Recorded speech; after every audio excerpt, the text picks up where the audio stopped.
Yo, hit 'em high, hit 'em low. Welcome to the No Bull Dust Ball podcast. It's your boy Nick Hughes alongside, that's my drum roll, Alex Delgado. Welcome to the show, sir. Woo. Been a long time coming. It has been a long time. Definitely glad you mentioned it. The show has been on a hiatus for, What, 3 years? 3 years. No, I wouldn't say 4, probably 3 years or so since we've done this. We're trying to bring it back, a little bit of a new look. We're going very new look, I should say, with one, I guess you upgrade from Julian to Alex, age-wise. So there's a thing. Julian will be on the show a few times. Yep. Also fuzzier. Yes, very much so. And then in addition to it, we're trying to switch up the format. We're going to stick baseball primarily in the early going, sort of see where it goes, see where we build from there and stuff. And what a time to start a baseball podcast. We're in the middle of a lockout. No better time, really. Yeah, there's no better time. Geez, why not? So, but cool thing is, and for anybody watching at home, you're already seeing it. People who are watching on YouTube are seeing it on the bottom right now. Episode title, it's all about the Hall of Fame.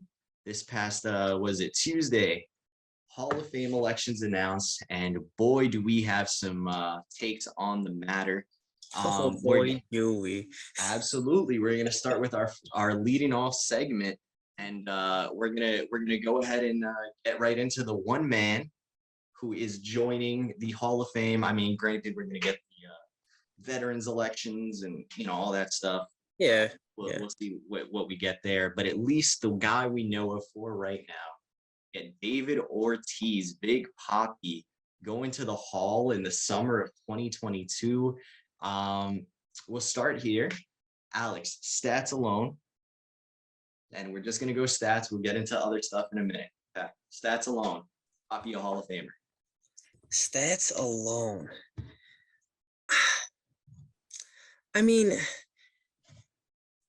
Based on the postseason run as a DH, it could be possible. It could be. So here's the thing. You're a big proponent they did not get this right. No, I will hit the bullshit button 10 times out of 10. Okay. 11 times out of 10. Complete, utter fumble on this one. Okay. All right. So here's my thing with this whole, Papi as a whole thing. I think we have now a situation, and a lot more is going to be determined as we go through the lockout thing. We have the situation where DH is already prevalent in half the league. And now you're getting, Edgar Martinez, I guess, is the first example of a guy, and he was 10th year, last possible year, gets in. Yes, last possible year. I think he got in on right at 75% vote? Yeah, barely made it, but it was like a surge at the end of people saying, there's no way this guy shouldn't, be a Hall of Famer, given his numbers. But the thing is ready, David Ortiz is now the, it's not a perfect stat by any means, but wins above replacement. David Ortiz now has the lowest wins above replacement over the course of his career of anybody elected to the Hall of Fame since it's slipping my mind a little bit here. But if somebody got it, drop it in the comments. I'll drop it in as soon as we pop off here. But I remember it was another Boston Red Sox. I think 2003, maybe 2004 election, like that. But so Big Papi, not a big WAR guy, but again, it's all predicated on the fact that he's a designated hitter. So half of his game does not exist. But we're in a situation where if that's how you're going to, sort of with this is how the league is going to go about things. Designated hitter now potentially be in both leagues come this coming season. We'll get into that in another time.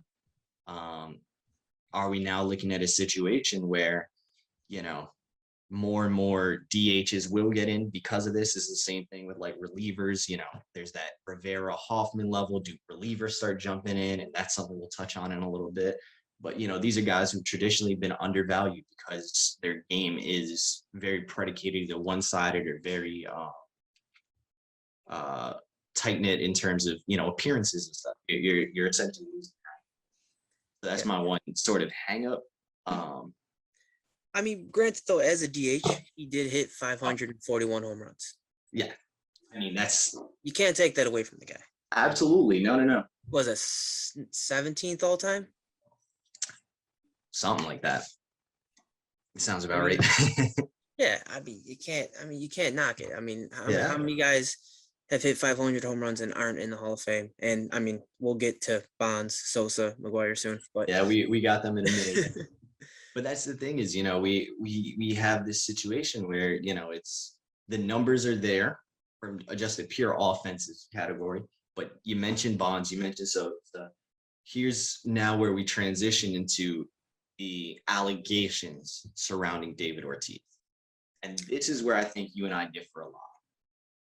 And I'll let you give your take on this real quick, and then I'll give you my devil's advocate in a sense. Go ahead. no, that's fine. See, now this is where I get hung up on the baseball writers' hypocrisy.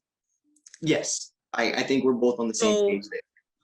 David Ortiz was actually found to have tested positive for performance-enhancing drugs, where Bonds, Clemens have only admitted to actually using it, never were proven to actually taking a substance. My thing is, you take away the 750 home runs that Bonds has hit, take those completely out of his stats, he still has a better on-base percentage by nearly almost, was it 200, 200ths of a point to David Ortiz. Still a better on-base percentage. I'm just saying the man was a Hall of Famer when he was with Pittsburgh. Yeah. Now, my thing is, if you are going to completely snub two, at the time, legends of the game, they kind of revamped baseball for the early thousands, late 1990s.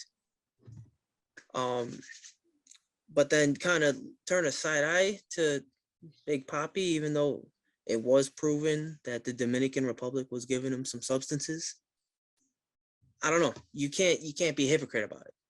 I mean, if we're gonna do this, then let's talk about Ted Williams. I'm just saying, So here's the thing, and this is this is where it's the hypocrisy for me specifically, and I agree with you, because now we have guys who, with Papi, his case was the random survey 2003 2004. He never served a suspension for it. No. It's 2003 2004. They do the random survey of to see how prevalent this is in the league. They weren't supposed to release the data through several leaks or whatever it was. This gets posted of guys who this many players tested positive. And some of the names came out. We get a guy like David Ortiz listed in there. Now, in subsequent years, a lot of teammates have come to Ortiz's defense. And then on top of it, Major League Baseball released a statement that some of these names might not have been accurate. So it's sort of this gray area.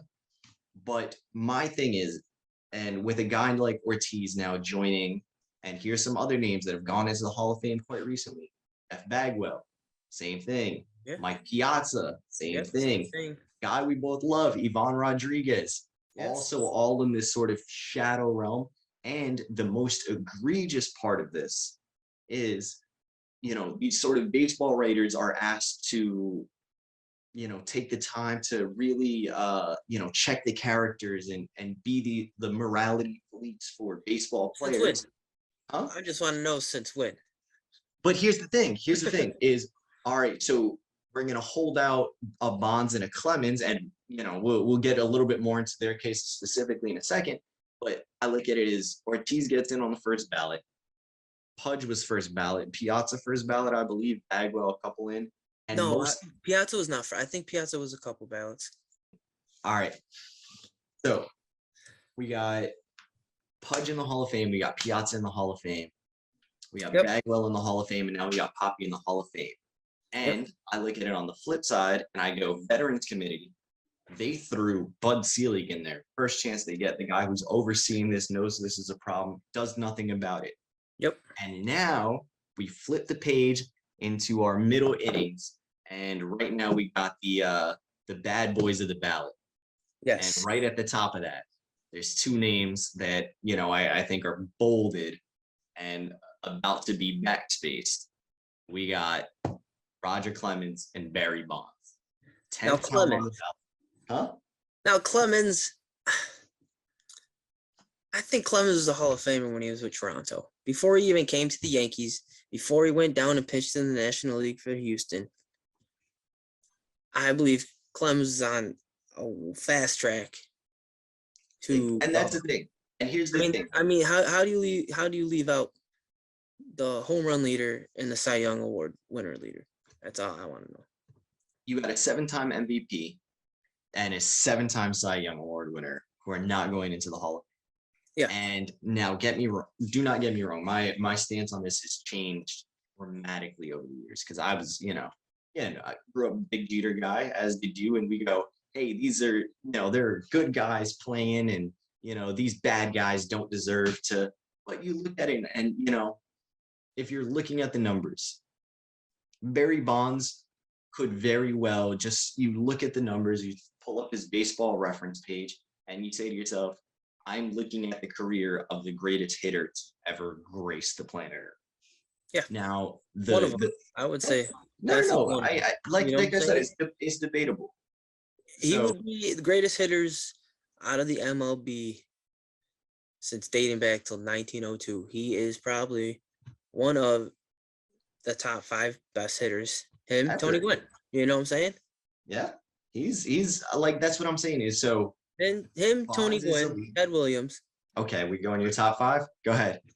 No, we'll do that another episode. No, I was gonna say you gotta finish it. You know what I'm saying? Like, you got Bonds, Gwynn. What is it? Bonds, Gwynn. And not in any specific order. Okay, go ahead. You got 2 more spots. Yeah.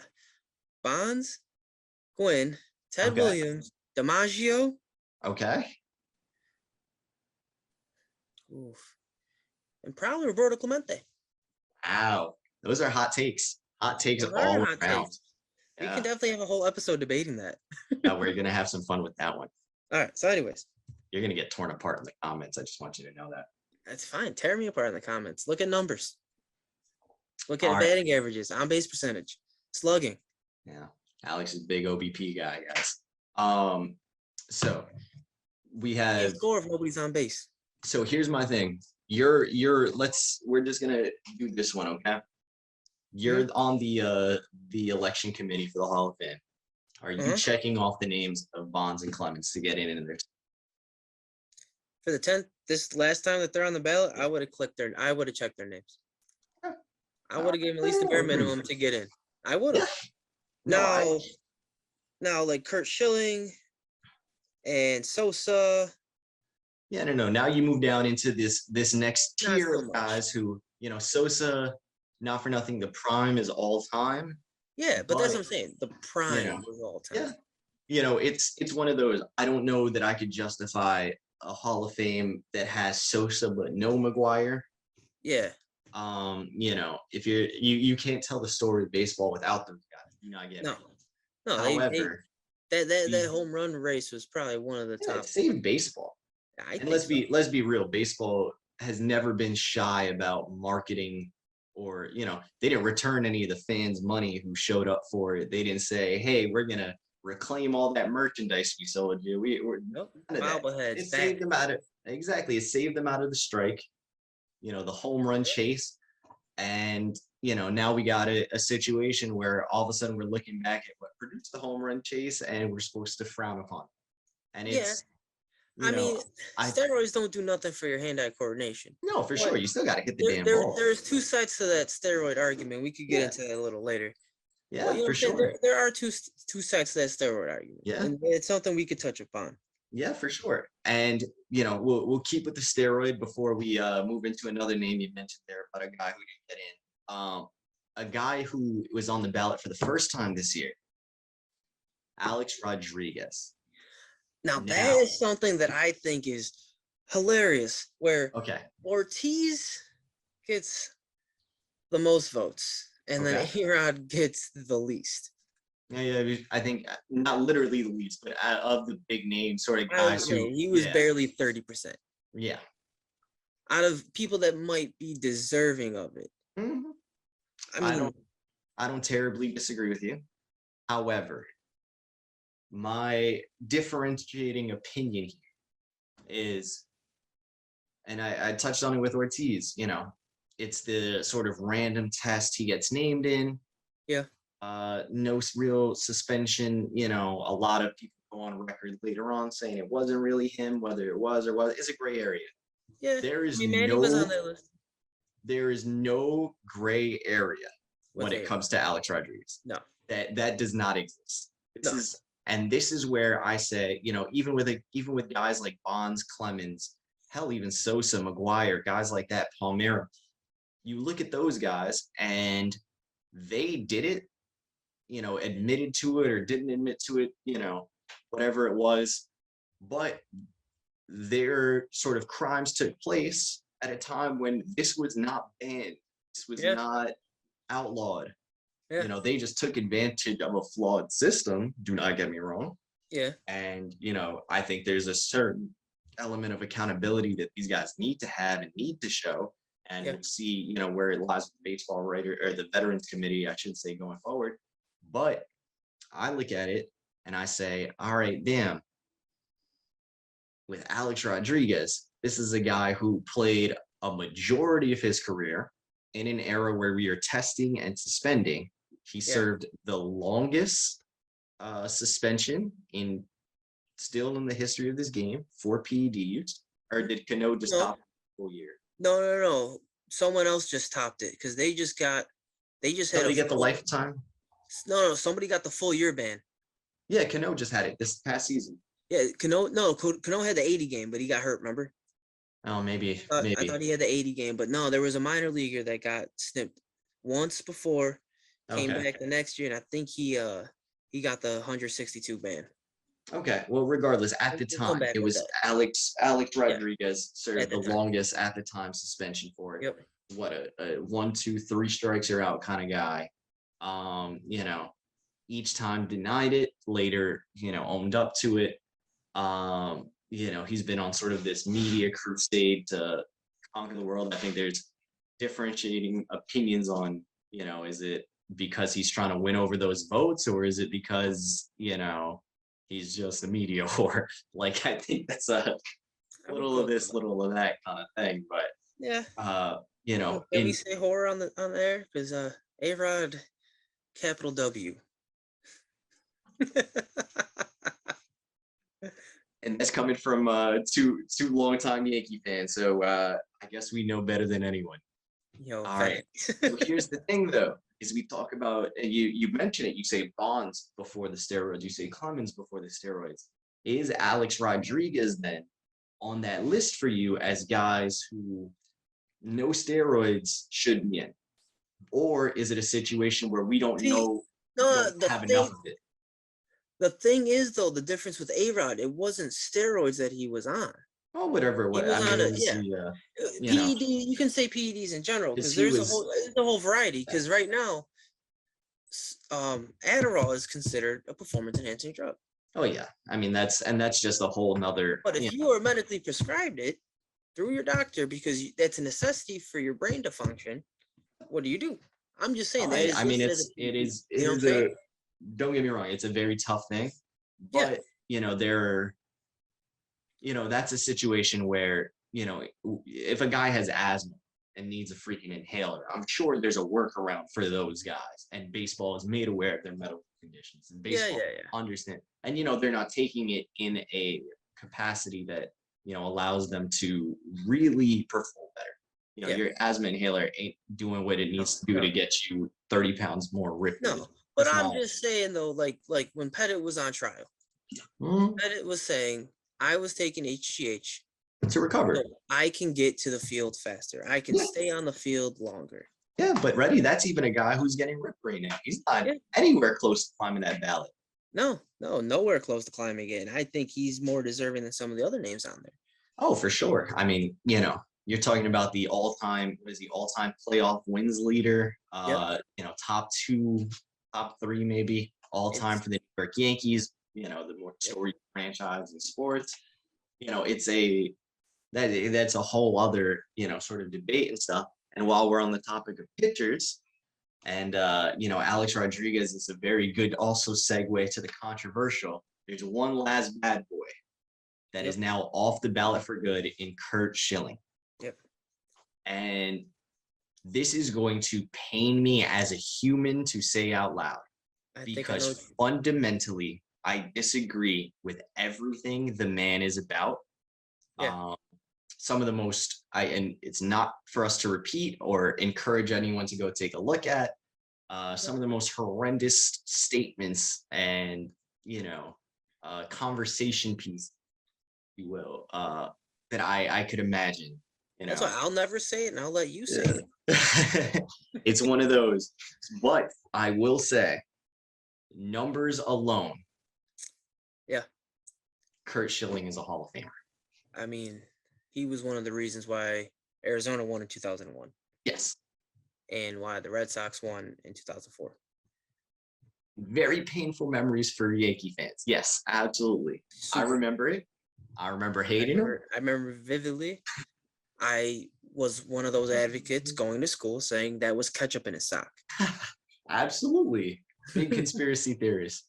But what I will say is, even at the time though, we were just kids at the time. Yeah. 2000 or 2004? What am I, 9? You're 11 for that World Series? Yep. We're sitting there watching, and even as a kid, I knew this is something special I'm watching. At the time, a rotation of Pedro and Schilling, and you're watching and realizing these are two games that might not be winnable, and that was just a fact of life.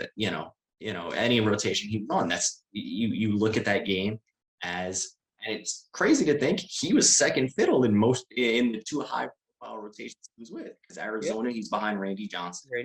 Boston he's behind Pedro. Yep. Two Hall of Famers, two deserving Hall of Famers. Yeah. And now we have a situation where, also it's a certain element of self-inflicted, because last year after he didn't get in, he went on the record and said, "Don't vote for me, take me off the ballot. I don't want to be part of your club," whatever it was. And that definitely hampered him. That being said, if we can, for personality and unlikability, we can look past some of the guys that are already in the Hall of Fame. I'm just saying, they haven't been pulled out. We know what Ty Cobb was about. Yeah, we definitely know what Ty Cobb was. No one is outside picketing saying, "Get his ass up out of here." That's not happening. So what I'm saying is, it's a. Well, when did the baseball writers become the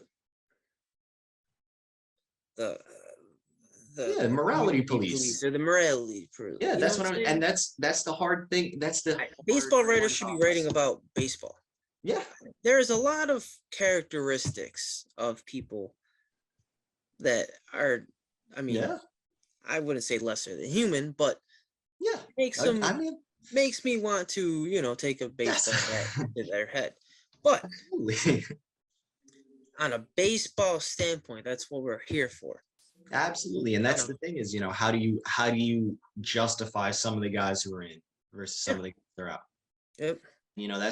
That's a hard one. And it's something, as we move into our the closer here, it's something that baseball is really going to have to address in this next upcoming class, because it is headlined by two guys in particular, one of which, you look at the numbers again, you look at the career as a whole, and you go, that's a Hall of Famer. Yep. And then you look at what he's involved with at the very end, and you think to yourself, is he? And that's Carlos Beltran. Yeah. Now, straight up, we'll just ask the question straight up. Is Carlos Beltran a first ballot Hall of Famer, or do the Baseball Writers of America penalize him next year for his involvement in the Astros scandal? I think he will get penalized. Okay. He will not be a first ballot Hall of Famer. And just based off numbers alone, I wouldn't technically, he would got to vote for me, but I don't think he would be a first ballot. Okay. Second ballot, third ballot, fourth ballot, for damn sure. One of the best switch hitters to ever grace this game of baseball. I mean, he would patrol center field. Yeah. Like, It's nobody's business. no, seriously. I mean, the only one I could really compare him to is almost like Torrey Hunter. Yeah. Also on the ballot, or did he drop off this year? No, I believe. Did he hang on? I think he's still hanging on. All right. I hope so. Because Torrey Hunter is, one of the greatest athletes, that we had the pleasure of watching. Absolutely. I mean, who tunes into a Yankees versus Minnesota Twins? Who? You know what I'm saying? Nobody. But I did because I wanted to watch Torrey Hunter. Fair enough. Fair enough. All right. So here's the thing then. With Beltran, I look at it and I say, again, and look, we're Yankee fans. We hate everything. Yeah. But we've looked at how baseball reacted in the immediate. Yeah. As long as you're not wearing that jersey anymore, guys like Alex Cora, yeah, guys like AJ Hinch have been able to return to work. Yep. Beltran didn't get another coaching job. No. So he's essentially of that sort of ilk of, guys who are still getting punished for the thing. Yeah. Still sort of blacklisted from baseball. And the players themselves that are still in the game, yeah, who also participated, got nothing. And I actually blame this on baseball a little bit, MLB as a whole. And they have been on this trend for a very long time, is not catching up with the times. Yeah. You get what I'm saying? Yeah. I mean, at the time, it was not illegal to do what they did. Stealing signs has been a part of the game since I was in T-ball. It's been part of the game since Babe Ruth was getting drunk, eating hot dogs, smashing home runs. Yeah. Since Mickey Mantle was taking shots down the block and then coming and playing a game at 1:00 in the morning. You get what you know what I'm saying? Yeah, absolutely. Yeah, is it a little immoral? Yeah, I completely agree. As a Yankee fan, I'm completely pissed off. They should have burned that whole town down. But they used what they could to their advantage that was theoretically within the rules because baseball had to catch up with it. Yeah. No, I don't terribly disagree with it. I believe as a franchise, and as the players themselves, there should have been more of a punishment at the time. At the time. But I'm looking at it as, years later, a guy like Carlos Beltran, for me, and especially when you look at what's the rest of the Hall of Fame class next year, it's not the flashy names. There's no Big Poppy coming on the ballot. Bonds, Clemens are off. The guy he's coming on with is K-Rod. Yep. Francisco Rodriguez, one of the great closers of our childhood. Yep. But I think, even him is sort of and it's another guy who stays on the ballot, has gained a little bit of traction. I think K-Rod falls into, Billy Wagner's still on the ballot. He hasn't been voted in. If Wagner is not a Hall of Famer, I don't know how K-Rod is a Hall of Famer. I agree with that. I would say the only way K-Rod will be a Hall of Famer is if Wagner does get in. Yes, I agree with that. And it's also, agree with that. We don't see Hall of Fame, the baseball writers of America value the reliever in that way unless you're the all-time kind of guy. Yep. But you have your Mariano, who's the only unanimous Hall of Famer. You have your Trevor Hoffman, who was first ballot. You have Raleigh Fingers, first ballot. You have these guys who were, pushed up the ranks on lore alone. But I remember as a kid, I know what K-Rod was. Yeah, I was like, oh, damn.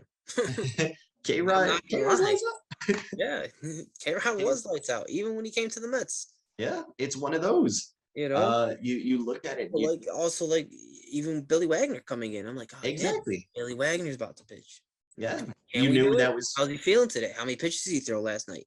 These are guys who you look at and go, all right, again, there's that ilk of and that lore of Mariano Rivera and what Mhm. that was, and we were Yeah. spoiled with that.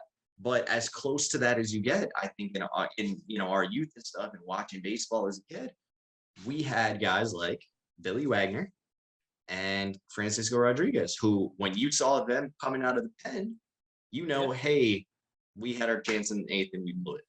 Yeah. I mean, That's that season that K Rod had uh when he became the all-time saves record single season saves leader. single Yeah, season saves leader yeah, on that team that was yeah, just Vladimir Guerrero pretty much.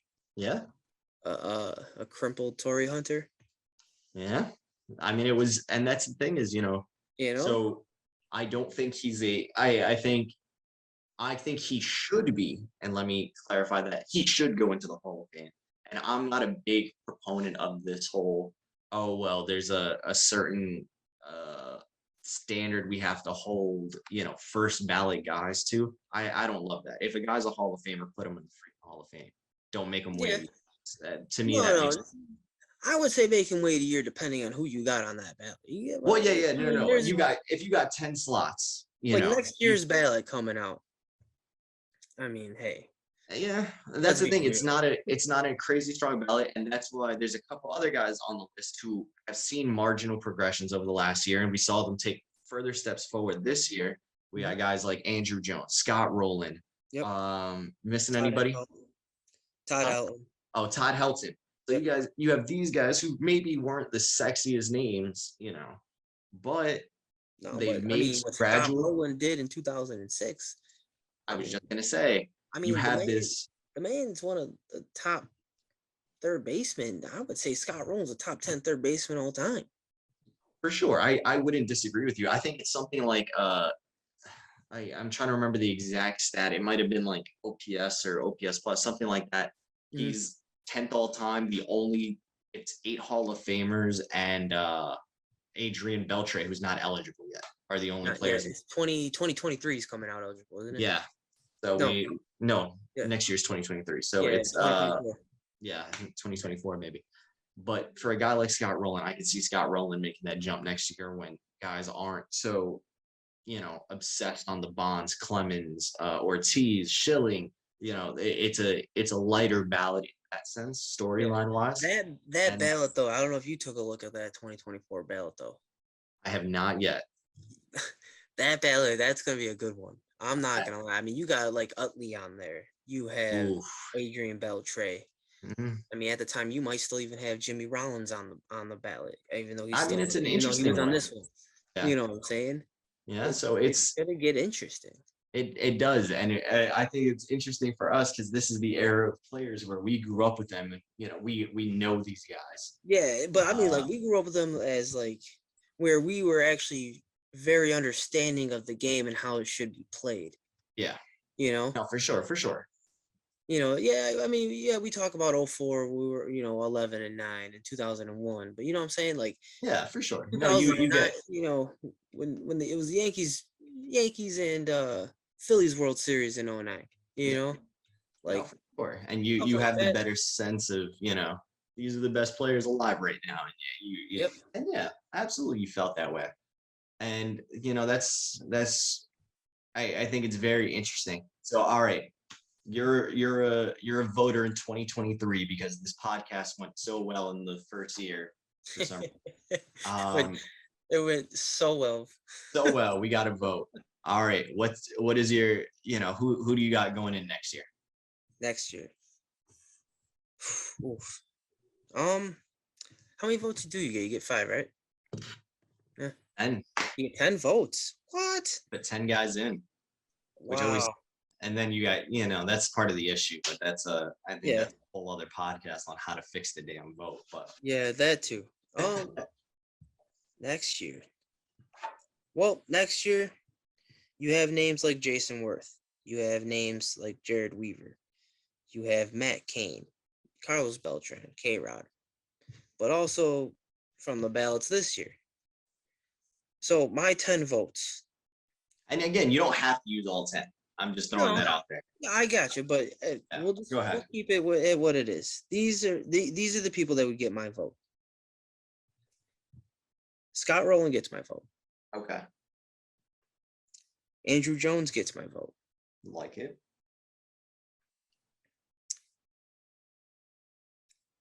Andy Pettit would get my vote. Ooh, okay. Billy Wagner would get my vote. Okay. Carlos Beltran would get my vote. Okay. Todd Helton would get my vote. Okay. Torrey Hunter would get my vote. Ooh. And this one might throw some people off, but I think based on stats alone and comparing it to some of the others in the Hall of Fame, Mm-hmm. I believe it's going to be controversial, but Hot take. hot take. Are you ready? Mark Burley would get a vote. Wow, Mark Burleyston. Oh man. Burley would get a vote, and I was hesitant here and there, but I mean, if we're going stats alone, Gold Gloves, Okay. Pitching accomplishments, Yeah, no. I look. Great pitcher. great pitcher. I think. Look, baseball objectively has I think, sternest, and I don't think anyone can argue this, the sternest sort of Hall of Fame selection. Yeah. Major sports in the United States. Basketball, I think you and me might get it next year. Football, is sort of the balance, I guess, between the two. But there's Football's something. balanced, but football also has left out some players. No, for sure. But what I'm saying is, with baseball in particular, it's something that, I know a lot of people aren't huge fans of, but for me, I think Hall of Fame, I'm conditioned to think the best of the best. Like, these are the guys where if you're saying, I have to go all-time team, yeah, this is my guy. Yeah. And that's how I view what the Hall of Fame and what the criteria for that should be. Yeah. So every year, in my opinion, you don't get your 10. I don't think there's always 10 guys on the ballot that I see deserving. Yeah. I look at next year's ballot. I think Roland. Yep. I think Wagner. Mm-hmm. Give me Beltran. Yep. If I'm putting Wagner in, I'm putting K-Rod in. Yep. I'm on the same page. And controversial take, because he's a very persona non grata at the moment, due to some lingering off the field issues, as Omar Vizquel. Okay. I think I'm cutting my ballot there at those 5. Really? Okay. I think, you're talking to the greatest all time. Yeah. You have to, there's a certain, those are the guys for me where I look at next year's ballot and I think, that's the upper echelon of the upper echelon. Yeah. If I'm going all time bullpen, I want K-Rod and Wagner standing out there with Mo, with Hoffman, with Raleigh Fingers. I want that. Yeah. Like at third base. There's only a handful of guys I want at third base over Scott Rowland, and at shortstop, I know sabermetrics haven't been as kind to him, but we watched, eye tests and stuff. And is it totally the perfect estimate? Maybe not. But when I watched Omar Vizquel, I knew I was watching something special defensively that just does not exist. So I just, I look at it that way. And all right, so we're on to the post-game show here, if you will, and 2 special segments, sort of brought to you by the name itself of the podcast. Alex, you're going to lead us off here. You're going to call bull. So what's going to happen here is Alex is, he could pick anything from baseball right now. He's going to point it out and call bull. And for the younger viewers at home right now, cover your ears, because what it means to say is Alex is calling bullshit. So, Alex, go ahead. All right, I am calling bullshit on this whole CBA Wow. topic. Should have never came about. Should have never happened. And I'm hitting the big bullshit button on Manfred. You gotta go. It's time. Yeah, no, We don't like you. You have ruined this game more so than steroids has. ready? You've ruined this game for the kids. Ready for a Manfred fun fact? Hold on. Okay, go ahead. Go ahead. In Nebraska, people know who Josh Allen are. Can you say the same about a Garrett Cole or a Mike Trout? That's But fair. they know who a Josh Allen is off a Buffalo market. Take anybody in New York City. Could they name 3 players on the Pittsburgh Pirates? Or the Baltimore Orioles? You get what I'm saying? Yeah. MLB has failed to market their game Yeah, no, for sure. completely. And this is why I believe that the lockout, in a sense, could be good. But I'm calling bull on the whole fucking lockout. Yeah. The entire thing. Down to the minor leagues. Yeah. I'm gonna be honest, lockout specific, I'm especially there with you because I don't understand why we needed a lockout. That's the part that I'm not. You could have negotiated while we No, continued to figure out could've. what rosters were, why we could They have could've. figured, what was going on with players rehabbing, can't talk to their teams.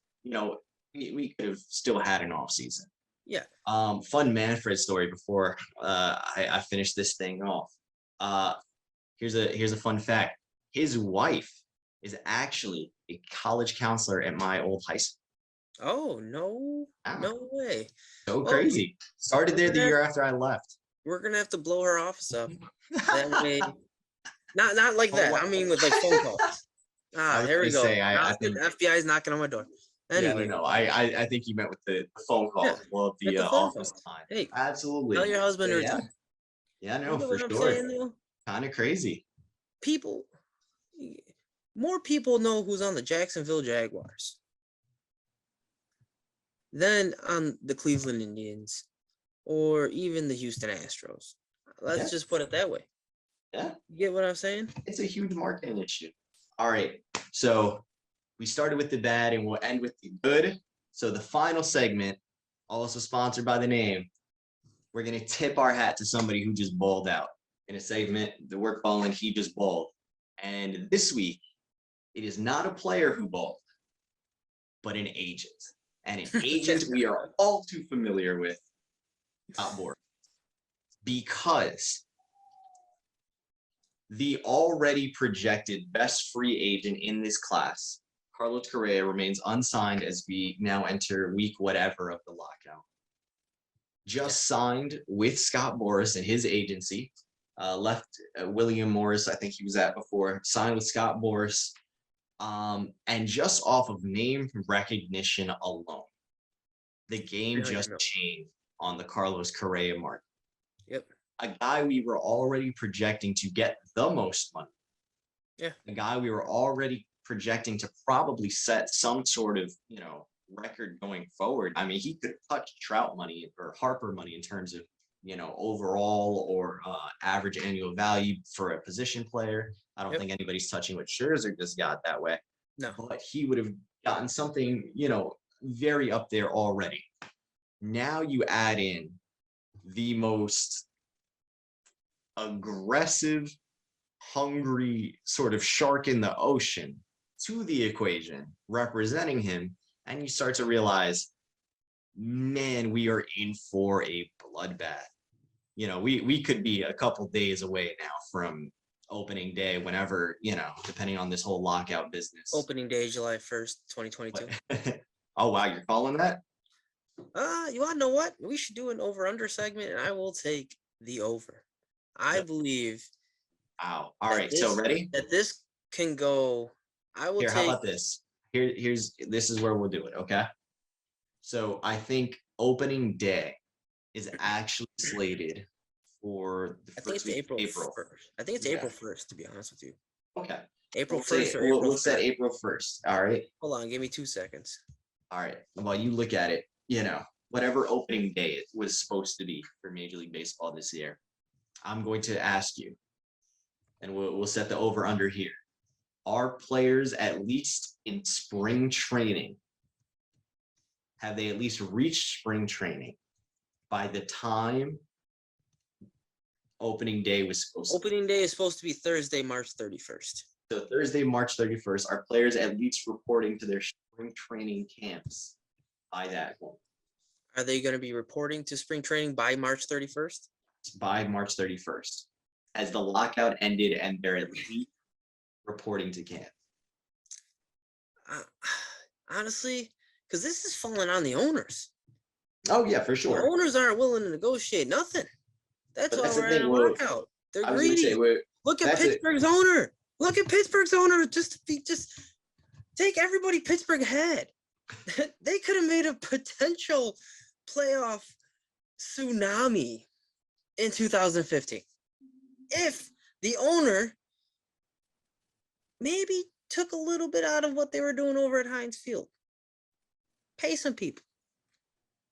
I do not Pay the disagree. people. You get butts in the seats. You'll make more money. I mean, it But- takes money. It takes money to make money. Absolutely, but we'll save that one for another podcast episode. Unfortunately, the whole issue we're talking about right now is basically, when will we have baseball again? Yes. And I think I would say they are reporting after that. after. So you're saying over. I'll take the. I'm gonna be the Taking the eternal over. optimist. Yeah, that's fine. I'm gonna say the under. I'm They're gonna be the extremist. That's Oof. totally okay. I'm gonna say they're gonna go over just because they're not willing to negotiate nothing. Oh, for sure. But that's the whole thing. Regardless, I think we got a couple more weeks of content. This is going to be one of the episodes. It's the whole CBA and stuff. So we'll save it for bring then. flashbacks back to this, and Okay. I'll stick to my guns. All right. I'm We'll backtrack. save it for then. But in the meantime, I just want to go ahead and say thank you to everyone for tuning in. Whether you're listening to us, listening to the podcast itself, watching us on YouTube. It's been a long time coming. Happy to be back. Has been. Hopefully, this will be the first of many to come. Alex, you got any final words for the folks? For the final send off, Caribbean World Series. Tune in.